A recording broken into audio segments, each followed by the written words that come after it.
Тысячи геймеров со всей страны стремятся на самую большую в Великобритании выставку компьютерных игр, чтобы опробовать новые версии еще до их официального релиза. Множество разнообразных игр продемонстрировано на выставке, от простых детских и мультяшных до взрослых, все разрушающих на своем пути. Как обычно, герой компьютерной игры должен спасти мир, освободить заложников и предотвратить катастрофу. На пути ему встречаются разнообразные преграды и злодеи, которые пытаются любыми способами помешать дойти до заветной цели. Поэтому герою, будь то Бэтмен или ниндзя, приходится решать различные головоломки, драться с врагами и преодолевать препятствия. Многие игры настолько агрессивны и жестоки, что имеют возрастной ценз от 18 лет.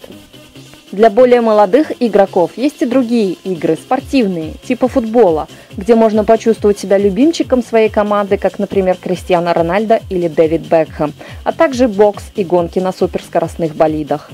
По-прежнему интересна танцевальная платформа, которая в последние годы стала популярной во всей Европе.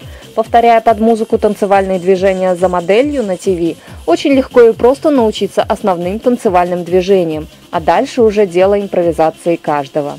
Ярким моментом является маскарад посетителей выставки, пришедших в костюмах любимых героев. Креативу и полету мысли нет предела. Здесь представлены практически все герои компьютерных игр.